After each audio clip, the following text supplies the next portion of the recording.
عبد الواحد بن زید عبد الواحد بن زید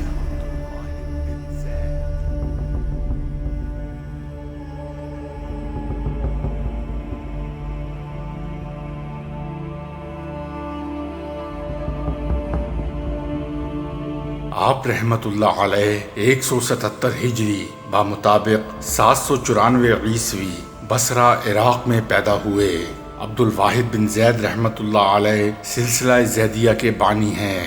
شجرہ سعادات اہل بیت زیدیہ یہ ہے: حضرت سید عبد الرحمن موسوی بن موسیٰ بن ولید بن تصدق اللہ بن قاسم بن شاہ حسین بن نجیب الرحمن بن عباس بن قطب بن عبد الخالق بن عثمان بن علی بن طلحہ بن ابو الحسین بن ابو الحسن بن عبد الواحد بن ابو بکر بن علی حسن بن شاہ عالم بن عبداللہ بن عبد الرحمن بن ابن رزاق بن جعفر بن موسیٰ بن اسماعیل بن ابراہیم علی شجری بن عبداللہ بن یحییٰ بن زید بن زین العابدین بن حسین بن علی ابی طالب خاندان سعادات کے پہلے چشم و چراغ تھے۔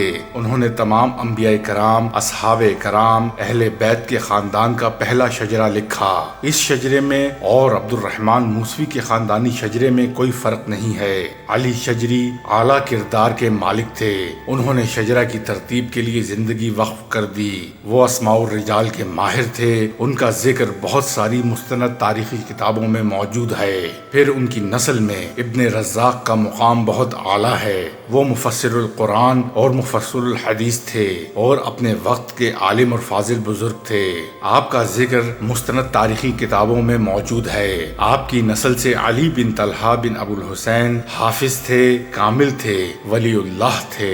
آپ کا رتبہ بہت اعلیٰ تھا۔ آپ علم الرجال کو اچھا جانتے تھے اور حدیث کے ماہر تھے۔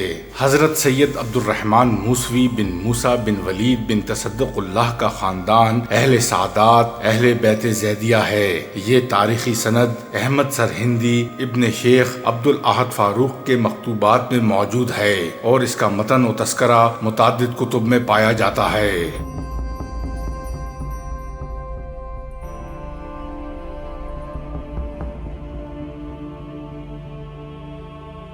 آپ کا نام خواجہ عبد الواحد بن زید اور کنیت ابو الفضل تھی۔ عبد الواحد بن زید رحمت اللہ علیہ، جنہیں امام ذہبی نے شیخ العباد کا لقب دیا اور ابو عبیدہ بصری کے نام سے بھی معروف ہیں، ان کا ذکر روایات حدیث میں ملتا ہے، جنہیں صوفی اور وائس کی حیثیت سے جانا جاتا ہے۔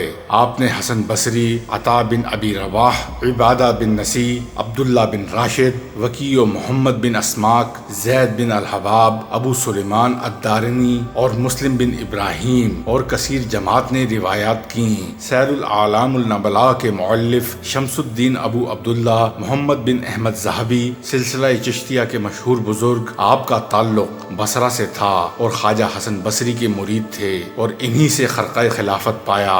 آپ کثرت سے مجاہدہ کیا کرتے تھے۔ 40 روز سخت مجاہدہ کرنے کے بعد آپ نے حضرت حسن بصری کے ہاتھ پر بیعت کی۔ عبد الواحد بن زید نے حکم قرآنی کے مطابق ایک عرصے تک سیر و سیاحت کی اور اس دوران عبادت اور ریاضت بھی کرتے رہے۔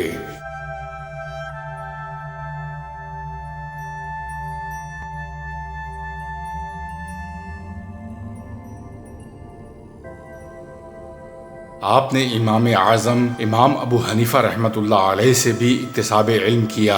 آپ سے بے شمار کرامات کا ظہور ہوا۔ چنانچہ ایک دفعہ درویشوں کی ایک جماعت آپ کی خدمت میں حاضر تھی۔ جب ان پر بھوک نے غلبہ کیا تو انہوں نے حلوے کی خواہش کی، لیکن فی الوقت کوئی چیز دستیاب نہ تھی۔ آپ نے اپنا چہرہ مبارک آسمان کی طرف اٹھایا اور اللہ تعالیٰ سے درویشوں کی اس جماعت کے لیے خواستگار ہوئے۔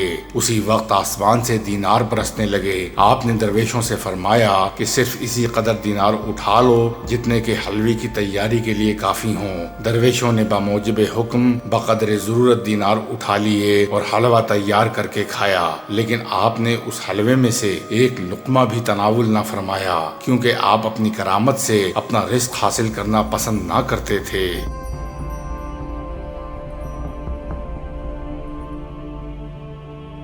آخری عمر میں حضرت خواجہ عبد الواحد رحمت اللہ علیہ نہایت بیمار ہو گئے۔ آپ کے جسم میں حرکت کی طاقت بھی نہ رہی۔ ایک خادم موجود تھا جو آپ کو وضو کرواتا تھا۔ ایک دن خادم موجود نہ تھا۔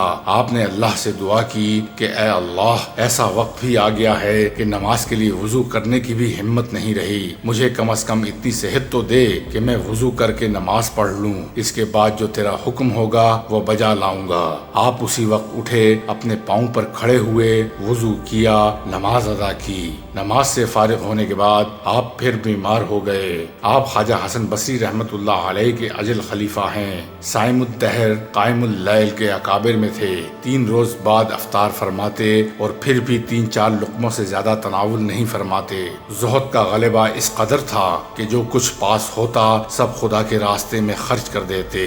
دینار و درہم اگر کسی کے دینے کے واسطے بھی ہاتھ میں لیتے تو ہاتھ دھو لیا کرتے تھے۔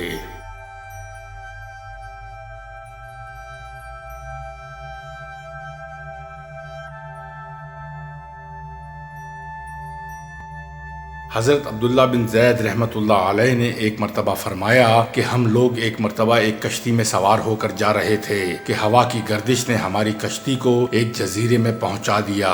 ہم نے وہاں ایک آدمی کو دیکھا کہ وہ کفر میں مبتلا ہے اور ایک بت کی پوجا کر رہا ہے۔ ہم نے اس سے پوچھا کہ تم کس بت کی پوجا کرتے ہو؟ اس نے بت کی طرف اشارہ کیا۔ ہم نے کہا کہ تیرا معبود خود تیرا بنایا ہوا ہے اور ہمارا معبود وہ ہے جس نے ہر ایک کو بنایا ہے، اور جو تو نے اپنے ہاتھ سے بت بنایا ہے وہ پوجنے کے لائق نہیں ہے۔ اس نے کہا تم کس کی پرستش کرتے ہو؟ ہم نے کہا اس پاک ذات کی جس کا عرش آسمان کے اوپر ہے، اس کی گرفت زمین پر ہے، اس کی عظمت اور بڑائی سب سے بالا تر ہے۔ کہنے لگا تمہیں اس پاک ذات کا علم کس طرح ہوا؟ ہم نے کہا اس نے ایک رسول ہمارے پاس بھیجا جو بہت کریم اور شریف تھے۔ اس رسول صلی اللہ علیہ وآلہ وسلم نے ہمیں یہ سب باتیں بتائیں۔ اس نے کہا وہ رسول صلی اللہ علیہ وآلہ وسلم کہاں ہیں؟ ہم نے کہا اس نے جب پیام پہنچا دیا اور اپنا حق پورا کر دیا تو اس مالک نے اس کو اپنے پاس بلا لیا تاکہ اس کے پیام پہنچانے اور اس کو اچھی طرح پورا کر دینے کا صلہ و انعام عطا فرمائے۔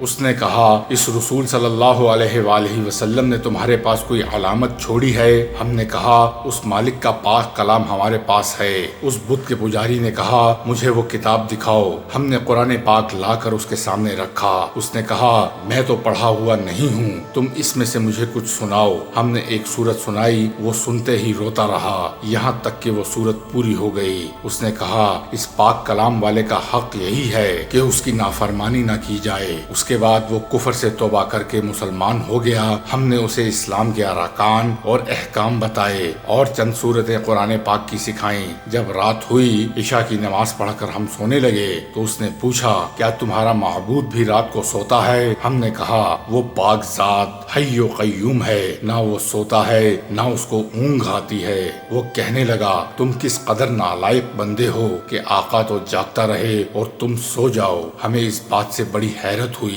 جب ہم اس جزیرے سے واپس ہونے لگے تو وہ کہنے لگا کہ مجھے بھی اپنے ساتھ ہی لے چلو تاکہ میں دین کی باتیں سیکھوں۔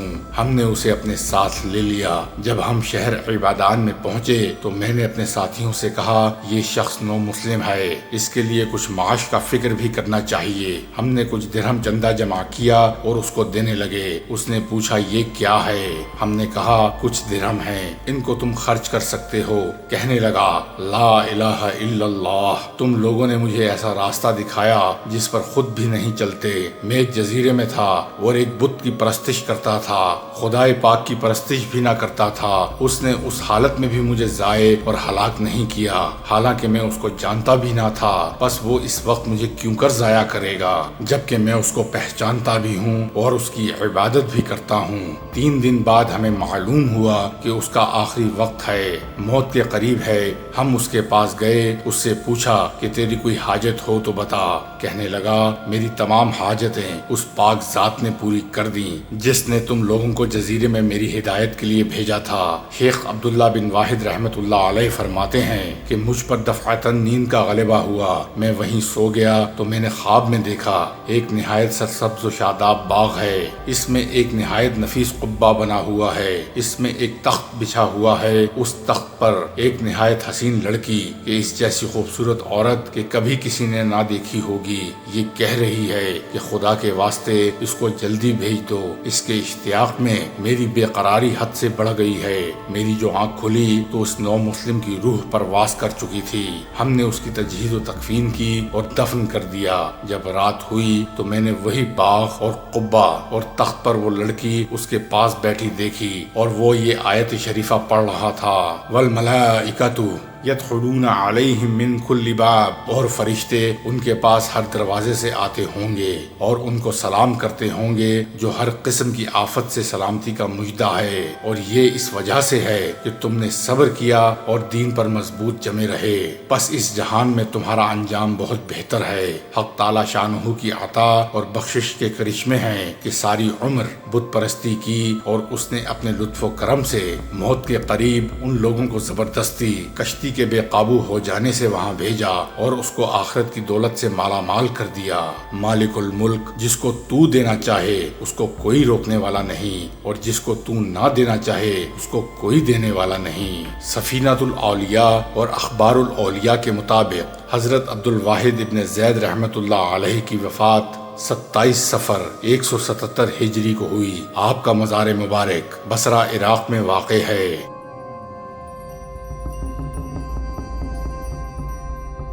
یہی تھی آج کی ہماری ویڈیو۔ اگر ویڈیو پسند آئے تو برائے مہربانی ویڈیو کو لائک، شیئر اور سبسکرائب کیجیے گا، میری اور میری ٹیم کی حوصلہ افزائی کیجیے گا۔ ملتے ہیں اگلی ویڈیو میں۔